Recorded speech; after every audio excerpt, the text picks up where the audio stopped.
Jan, Jack Birmingham, Daily Iowan. Obviously, and I've asked Oklahoma's coach about this as well, this game's going to be probably like a good way, but a little bit personal. You've got a program veteran in her own right now coaching the opposing team for a chance to go to the Sweet 16.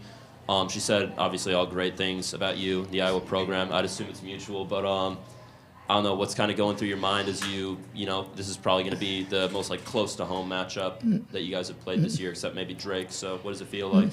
Well, I think one thing that's interesting is like Jennie and I aren't playing one-on-one, right? I think there's a lot of questions about, I'm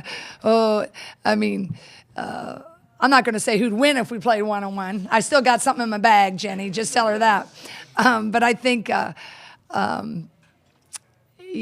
think that's part of the storyline of, seems like the NCAA always likes the storylines. But, I would prefer to be cheering for her, and I think she would be doing the same way, the same thing.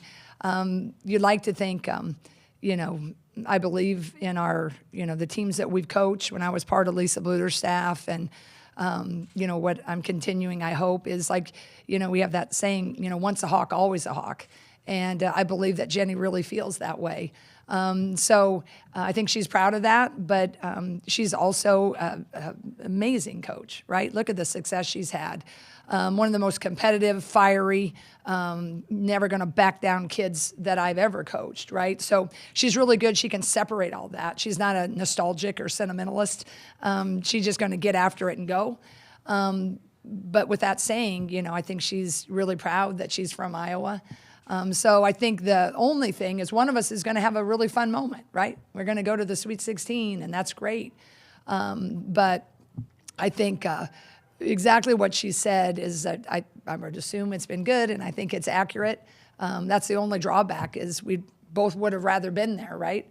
But when the ball goes up, it's been a long time since she's been in an Iowa Hawkeye uniform, right? So I think it'll be, a really good game, and I think it'll be competitive, hopefully. They got a lot of size I got to contend with, but we'll get to that later. But I'm really proud of her. All of our former players, whether they're a doc right now or they're in law or whatever, it's fun to watch them grow and succeed. And so it's Lisa Bluter would feel the same way. It's really cool. So you always have those bonds that are established when you get to coach these amazing young women, and she's certainly a shining star.